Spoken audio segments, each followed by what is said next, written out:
Встречаться с нашими экспертами, с вами, чтобы обсуждать самые важные вопросы этого события государственной важности. Итак, в эфире на телеканалах ТНВ Татарстан и ТНВ Планета. Ток-шоу «Точка опоры». Со мной сегодня рядом Зуфар Давлетшин. С удовольствием представляю своего коллегу. Добрый вечер всем нашим экспертам, которые сейчас представит Зуфар. Да, разбираться в этой теме будем с нашими гостями. Это Гульнара Фаатовна Абдрахманова, доктор социологических наук, руководитель отдела этнологических исследований Института истории имени Марджани, Академии наук Татарстана. Добрый вечер. Здравствуйте. Ильгиз Ильдарович Халиков, кандидат филологических наук, заместитель руководителя исполнительного комитета Всемирного конгресса татар ИСАМСС. И Бахтияр Искандерович Измайлов, кандидат исторических наук, заведующий отделом междисциплинарных исследований Института истории имени Марджани, Академии наук Татарстана. Здравствуйте, добрый вечер. Ну и с нами на интернет-связи очень рады видеть и слышать Муслим Мансурович Юнусов, имам Наиб Белой мечети в Астрахани, преподаватель Астраханского исламского колледжа. Хайрлы киш. Мы работаем в прямом эфире. Телефон нашей студии 554-5610, код Казани 843. Можно задавать вопросы нашим экспертам в студии. Можно также нас смотреть в прямом эфире в сети во ВКонтакте и на Ютубе. Итак, зададимся главным вопросом, для чего нас нужно пересчитывать. Многие ведомства, уж налоговые точно, МВД также, пенсионный фонд, органы ЗАГС владеют всей информацией о нас, казалось бы. Но вот неужели, сейчас я, наверное, больше даже Гульнаре Фуатовне адресую этот вопрос, неужели вот эти все данные не отражают полной картины? И что государство, или в этой ситуации государство должно узнать реальное положение дел, какие-то восполнить другие пробелы? Почему? Вроде бы вся информация вот, точно есть, мне кажется, через соцсети так вообще. Нет, на самом деле вы ошибаетесь, Светлана. Дело в том, что вопрос о национальном составе нашей страны является открытым на самом деле. Это такая информация отсутствует, и она никаким образом не регистрируется никакими органами государственной власти и управления. Если в советское время национальная принадлежность, национальность человека регистрировалась в паспорте, она была обязательна для всех граждан страны, и так или иначе мы знали национальный состав нашей страны, знали, сколько народов живет в нашей стране, то сегодня в паспортах это не регистрируется, и никаких других актах гражданского состояния она тоже национальность никак не фиксируется. Поэтому перепись является очень важной такой процедурой, которая позволяет понять, сколько народов живет в нашей стране, какова численность народов, в каких регионах проживают эти народы, сколько языков в нашей стране и сколько носителей этих языков. Поэтому перепись является очень важным источником для нас, для ученых, для органов государственной власти и управления, для того, чтобы формировать в том числе и национальную политику, языковую политику, для того, чтобы определять, сколько нужно строить школ, сколько нужно готовить учебников для подготовки детей в национальных школах, для обучения национальным языкам.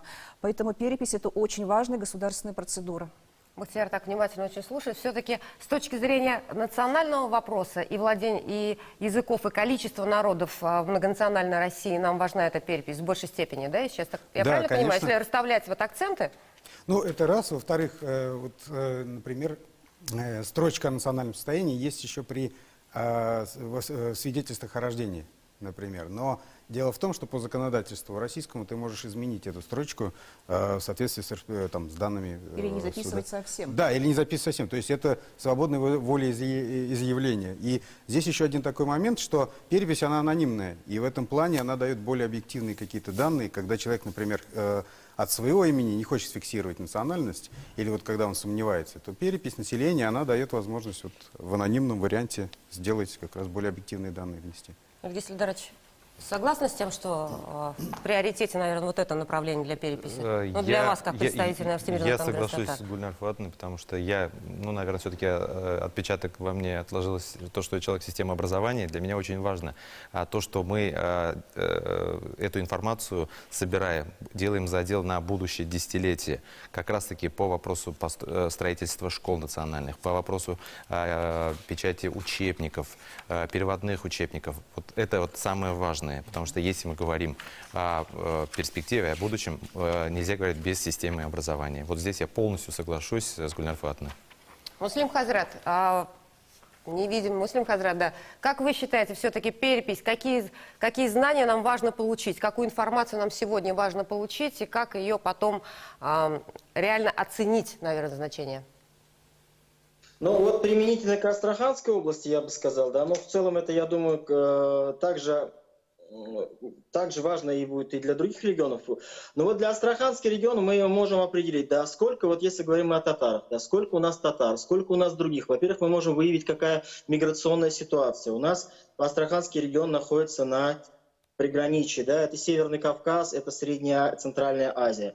И в результате переписи мы можем увидеть, как изменился или не изменился национальный состав региона. Соответственно, если подходить, ну, как мне думается, должно было бы быть, это мы все-таки многонациональное государство, и, соответственно, вот сейчас коллега сказал из образования, что исходя из этого мы можем знать, сколько нам нужно выделять средств на национальные школы, на национальное образование. Соответственно, для нашего многонационального региона, такого как Астраханская область, это тоже очень актуально. Мы бы знали, сколько людей с какой национальности проживает, и, соответственно, какие средства нам надо выделять на национальное образование.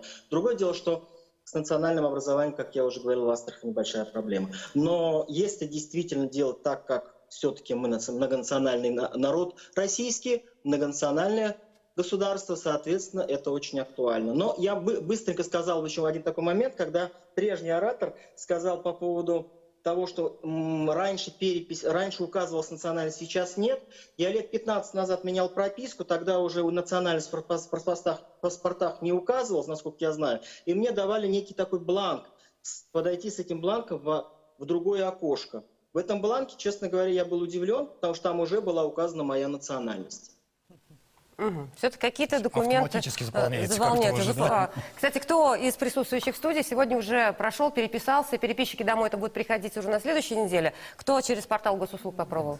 Я попросил коллег это сделать, мне нужно было... Доверяете? Естественно. Всем доверяете? Можно и так, через секретаршу, да, еще. Нет, я попросил коллег, чтобы они переписались. Чтобы они Да, переписались. сами, Не да, за вас, да? обязательно. Не На за самом меня, деле, конечно. так, урановая Я сам. ситуация первая. Сегодня я прошла на портале госуслуг перепись в 11 часов. Заполнила все вопросы, учитывая, что я моральных перепись уже была готова, подошла ответственно, у меня не вызвал затруднений ни один из пунктов. Сейчас даже могу показать, вот QR-код переписи, еще один QR-код в нашей жизни появляется. То есть, если вы прошли перепись на портале госуслуг, через час мне пришел QR-код. Этот QR-код я предъявлю переписчику, который придет ко мне на дом, он считает его. И уже разговаривать с переписчиком и заполнять его переписные листы не будет никакой необходимости. Примерно час времени ушло, на самом деле 5 минут, портал не зависает, все работает замечательно, отлично. Я надеюсь, что многие воспользуются этой возможностью в том числе. Ну вот вопросы у меня-то не было, потому что почему я сказала, что осознанно подошла. Но очень много вопросов возникает у тех, кто родился в смешанном браке. Те, кто являются представителями, у кого родители из разных национальностей, кто разговаривает на нескольких языках и, возможно, считает родным языком тоже несколько. Вот можно ли указать, как указать правильно две национальности, возможно, да, если ты родился в русско-татарской, татарско-русской семье, в каком порядке их записать и как они будут учитываться в статистике? Вот как это стоит делать? Вот Гульнар Фуатовна сейчас с Тобольска приехала, там, говорит, уже вопросы. Ну, на самом деле, инструментарий нынешней переписи позволяет человеку обозначать несколько национальностей, несколько родных языков, владение несколькими языками. И переписчик обязан зафиксировать все то, что говорит информатор, записать именно в той последовательности, в которой он говорит. Другое дело, что мы до сих пор не владеем и не знаем, каким образом будут обрабатываться вопросы национальной принадлежности. К сожалению, пока нет четких инструкций, каким образом будут считаться самые разные наименования. Скажем, вот действительно, я буквально пару дней назад вернулась из Тобольска, и очень серьезная и важная проблема там обсуждалась на круглом столе. Местные татары, некоторая их часть, хотела бы записать себя, отметить свою сибирско-татарскую идентичность. Являясь коренным народом Сибири, для них это очень важно подчеркнуть такую вот особую этнокультурную принадлежность. И они мне задавали вопросы, можно ли, если мы запишемся не сибирскими татарами, а татары сибирские, то есть поменяем слова местами, значит ли, что нас посчитают как часть татарской нации, или все-таки нас выделят как татары, отдельная группа татарского народа, как сибирские татары, отдельный народ? Это на самом деле очень важный, серьезный, я бы сказала, даже политический вопрос, и, к сожалению, вот повторюсь, мы не обладаем пока никакими инструкциями, каким образом это будет считаться, как это будет обрабатываться. Для людей это очень важно на самом деле. Кстати, да, вот об этих вот, не знаю, как назвать, да, этнические группы, да. Субэтносы. Да, в составе, субэтносы, да? то есть вот татары казанские, татары крымские, сибирские, кряшины, мишары, да, вот мы одна большая нация или все-таки нас много, мы все разные? Вот как в этом вопросе вообще Ну, вы знаете, вот разобраться? я как социолог могла бы опереться на наши данные социологических опросов, в том числе на разных регионах Западной Сибири. Мы проводили репрезентативные опросы, опрашивали порядка 1000 татар в разных регионах Западной Сибири и задавали открытый вопрос: какова ваша национальность? Я должна вам сказать, что 95-97% наших респондентов говорили татары. Буквально 1-2% называли себя сибирскими татарами. То есть если людям не задавать напрямую вопрос, являетесь ли вы сибирскими татарами, астраханскими татарами, люди не задумываются на самом Но деле. переписчик этого делать не должен. Не имеет имеет права, да, Не в имеет этой права ситуации? конструировать вот эти самые идентичности. Человек, если вот человек говорит, что он все-таки татарин, то он обязан зафиксировать татарин. Ну, Без это всяких только вот, напоминаний. на его совести получается, да? Ну, в Как общем, он будет задавать профессиональной вопросы, совести, и да. потом, как на него отвечают. Ну и, собственно, сама работа уже по многому начинается после того, как перепись пройдет, поскольку Росстат будет объединять там критерии социально-экономические, то для социологов, этнологов, и здесь вопрос уже будет относительно того, как будут фиксироваться вот эти этнические группы. Ты написал одно, а как это будет считаться? Конечно, как да? это же будет считаться, потому что те же самые, например, астраханские татары в предыдущих переписях, они считались именно как часть татарской нации. Как просто татары. Да, да, да, Опять как же, просто так и будет татары. Да, записано: да, да. татар, татарин, татарка. Да, да. Ну, Тоже, то есть наверное, они, по крайней разница. мере, да, будут к одной большой группе относиться, по крайней мере. И здесь же интересно, что с переписи 2002 года, даже да, по 2010 год, например, количество национальностей увеличилось в Российской Федерации. То есть до 192, если не ошибаюсь, со 120. То есть это вот тоже количество растет. Но за счет чего оно растет? За счет того, что появляются некие дополнительные вот эти группы, или все-таки это вот результат работы вот этих этнологов? Почему вот в этой ситуации важно понимать, что ты часть субэтноса, да, но ты являешься частью большого татарского народа? Вот для чего необходимо, я сейчас даже не говорю там сохранить вторую по численности нацию, так и есть, да, так и будет многочисленный народ татарский. Чем усложнить, наверное, жизнь, возможно, да? Но вот у нас прикрещенных татар, кряшин, наверное, примерно 1030, да, я так понимаю? То есть, соответственно, ну, примерно так. То есть, соответственно, они могут получить меньше финансовой поддержки? Да, в чем проблемы будут? Ну, по-настоящему проблем очень много. Когда мы говорим о том, что появляются небольшие вот группы, сразу же встает вопрос о необходимости сохранения, вот если они говорят, что у них есть особенности языка, то, соответственно, необходимо создавать учебники по этому языку, создавать учебники по истории этого народа. Готовить специалистов. Готовить специалистов, конечно. Вот для большой татарской нации у нас есть все эти институты. Есть кинематограф татарский, есть прекрасные научные институты, которые издают прекрасные произведения, там, книги по истории татарского народа. Есть целые институты, которые занимаются развитием татарского языка. Вот этого всего будет лишена та или иная группа, которая предпочтет, например, развиваться самостоятельно. И в этой связи она больше подвержена любым ассимиляционным процессам, которые происходят. Будут ли новые есть институты сохранится для ли- них? Конечно, это уже никто- большой да, вопрос. да, да. То есть сохранится ли? до Конечно, следующего то есть времени? никто им не будет гарантировать, что они получат возможность развивать в каких-то новых институтах. Они Скорее окажутся нет, в чем совершенно да. других условиях. Хорошо, у нас звонок в студию. Добрый вечер. Представьтесь, пожалуйста, откуда вы, и слушаем вас. Здравствуйте, добрый день. Вот у меня такой вопрос. Почему хотят разделиться сибирские татары, там еще какие татары, русские не распределяются же, сибирские русские, московские русские? Вот как раз в этом пытаемся разобраться, да, сегодня. Большое спасибо за ваше мнение. Сейчас я задам все-таки вопрос Муслиму Хазрату. Я думаю, что проблема там, в Астрахани, наверное, схожая. Как у вас стартует перепись? Чем вы лично, наверное, начинаете работать? И какие у вас личные переживания, как будет проходить перепись в Астрахани? Ну, в Астрахани серьезная проблема стоит с тем, что часть татарского народа, она поддалась, ну, так скажем, агитационной работе, и представителей Северного Кавказа, с Краснодарского края, Карачаево-Черкесии, и она стала в активные ряды с их представителями и стала теперь призывать местных татар к тому, чтобы они изменили национальную идентичность, но для них это не измена, а возврат к ногайской национальной идентичности. И поэтому В Астрахани часть татар уже на сегодняшний день, татар, которых в науке называют, да, юртовскими татарами. Хочу сказать, что юртовскими татарами в Астрахани себя, в общем-то, люди никто себя не называют. А нагайское направление, они говорят не юртовские татары, а юртовские нагайцы. Вот. Но в быту люди называют себя нугай татарлары, нугайлар.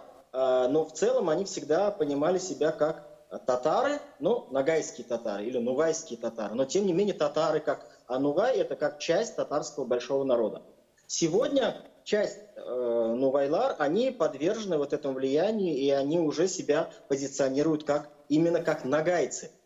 Как часть нагайского народа, который проживает на Северном Кавказе, но они при этом уже не позиционируют себя как со средневолжскими, волжскими, нижневолжскими татарами. Это проблема, потому что и перепись нам сегодня покажет, что на самом деле мы имеем на сегодняшний день, какая часть татар уже не татары, ну, себя, во всяком случае, позиционируют, перепись это покажет. Это будет, на мой взгляд, это большой сигнал для организации, их сейчас в Астрахани две, это Дуслык и культурная национальная автономия, которая занимается вопросами сохранения татарского наследия. Для них это, на мой взгляд, большой сигнал, потому что, да, действительно, определенная часть уйдет, и мы это увидим, а с другой стороны, это, собственно говоря, сигнал и Казани в том числе, потому что Бог так определил, Аллах Тааля сделал, что культурным центром для татар является на сегодняшний день это Казань. И если говорят нам о том, что это другой регион, и он не может, я как-то слышал такую реплику, что он не может вмешиваться в дела другого соседнего, безусловно, не может, но дела народа, который раскидан по большой нашей стране, мы можем не то что вмешиваться, участвовать в их жизни необходимо просто-напросто, да, и поэтому проблема наша – это уход из национальной идентичности и смена этой национальной идентичности на другую. Вот это самая главная проблема, которая сегодня в Астрахани существует. Я сам родился, заканчиваю, да, в Слободе Тияк, и буквально вчера прочитал в Инстаграме, где ребята, которые призывают к нагайской идентичности, они говорят, вот татарская слобода юртовско-нагайская слобода Тияк, к сожалению, сегодня 99% нагайцев, проживающих в этой слободе, считают себя татарами. Ну вот придется время, как бы они вернутся. Абсолютно неверная позиция, потому что эта слобода разделена на несколько подслобод. Я уже говорил как-то об этом. Беткайщилемле Карагаш Аул, Казан Эше и Урус Эше. Вот. И там есть везде свои особенности, но сегодня это единая масса этническая, и все себя считают одним народом, не отличаются ни языком, ни антропологически, никак. А вот люди, которые это пишут, что это нагайцы, 99% считающие себя татарами, они вообще не знакомы с этой слободой. Но, тем не менее, работа этими группами ведется. Вот мы видим, да, что проблемы существуют. Есть там, наверное, много еще не определившихся, кто поддается, наверное, кто не владеет информацией о своей истории, культуре, традициях, обычаях и так далее. Я хочу сейчас сделать просто ремарку такую. 29 сентября был задан важный вопрос заместителю руководителя Росстата Павлу Смелову, который ответил следующее. Возможность такая, вписать два родных языка или две национальности, возможно. В статистику пойдет все. Для общих итогов мы будем брать по первой национальности или по первому языку, указанному в строке. То есть для ученых, которые профессионально занимаются этой темой, будет более подробная, детальная разбивка. Мне кажется, вот это тоже очень важно учитывать при заполнении переписных листов. То есть, возможно, если там еще не определились ногай татарлара и так далее, как это правильно записывать, в том числе, если ты из смешанных браков. Вот можно я сейчас мысль вот эту продолжу? Вот пока идет эфир, мы сами несколько раз допустили ошибку. Мы говорили, когда про Астрахань татарлары, почему мы не говорим Астрахань, татары, проживающие в Астрахани, да. Мы и про Сибирь то же самое сказали. И про другие регионы то же самое мы говорим. Мы сами создаем вот такой вот вакуум, да, который уже люди привыкают слышать это, и это становится нормой. И это является поводом вот как раз-таки начинать делить их на какие-то этнические группы. То есть мы сами не должны так говорить, мы должны правильно преподносить то, как, потому что речь идет о татарах, которые живут в том или ином субъекте Российской Федерации. Вот, кстати, да, вот это вот проживание, да, вот мы часто ездим в командировки, я вот обращал внимание, что у людей вот эти вот национально-культурные автономии, да, в которые они объединяются, там, у них есть какая-то такая потребность вот связи с родиной, да, вот это вот национальное самосознание, если это так можно назвать, да, оно зависит ли от того, где человек живет, от его от Насколько возраста, сложнее да. сохранить, да, его Насколько проживая вот там, да, географически. за пределами, скажем так, исторической родины, насколько вот сложно это сохранить. Возможно, даже легче иногда, потому что ты понимаешь, что не от кого ждать помощи, а объединяешься под одним лозунгом, что мы едины, мы вместе, мы татары. Наоборот, даже в некоторых регионах я вижу другой эффект, что проживая на территории другого субъекта Российской Федерации, они, наоборот, более дружнее, компактнее. Вот. А здесь мы иногда частенько сами начинаем говорить «Казан татарлары», «казанские татары», да? Ну, татары, проживающие в Казани. Давайте так правильно начнем Давайте сами говорить. географически называть, да? Да, да. Гульнар Фатовна. Более того, очень часто вот мы в наших социологических исследованиях это наблюдаем, что татары, даже не владея татарским языком, чувствуют, ощущают и подчеркивают свою татарскость гораздо больше, чем те, кто владеет татарским языком. На самом деле, конечно, владеть родным национальным языком это все-таки нужно, обязательно, да, но вот почему-то, вот, видимо, как-то компенсируется незнание татарского языка вот какими-то этническими чувствами. Еще люди еще больше, еще активнее подчеркивают свою татарскость. Ну вот хороший пример такой же, например, общины татар Финляндии. То есть более 100 лет, сама община не очень большая. Ну, это очень крепкая. Мы уже правильно начали говорить, заметили? Татары То есть, Финляндии. при этом они сохраняют такую крепкую идентичность, продолжают. Там есть и ансамбли, и своя мечеть. Они все это сами спонсируют. То есть они не рассчитывают ни на кого. Конечно, то есть это прекрасный вот пример. Ну вот мы понимаем, да, для чего перепись нужна государству. То есть, вот как сказали, да, какие-то программы, там, стратегию развития политики страны вообще. То есть, а вот для чего, скажем так, мне она нужна, да? Почему я должен пустить этого переписчика к себе домой и отвечать на множество вопросов этого листа? Ну, наверное, потому что вы не равнодушны все-таки к национальному вопросу, к национальному языку, к своим татарским корням. А, наверное, вам не безразлична история великого народа, частью которого вы являетесь. Наверное, вам не безразлична судьба татарского языка и всей татарской нации. Я уверена, что вот такими гуманистическими как бы принципами, идеями, наверное, все-таки пропитана основная часть татар, которые разбросаны по самым разным регионам, которые, к сожалению, многие не владеют татарским языком, очень слабо знают историю и культуру своего народа, но тем не менее вот Самосознание и ощущение вот первоочередно. принадлежности к большой, великой татарской нации для людей это на самом деле важно. Ну, и в Кстати, конце концов, нам же все-таки перед своими предками держать ответ надо. То есть это ответственность перед Естественно, предками естественно. и перед будущим поколением. Конечно. Ну, ты проживая, например, в Татарстане или в Башкортостане, где татар много, ты должен понимать, что когда ты отмечаешь национальность татарин, ты еще отмечаешь и поддерживаешь тех людей, которые проживают в других регионах, где они в меньшей степени находятся, где их меньшее количество. Вот в этом плане ты голосуешь не только там и отмечаешь не только себя, но еще и за тех татар, которые в других Отвечаешь за регионах судьбу проживают. Конечно. татар, Эта которые ответственность в компактно этом расположены. плане она и выражается.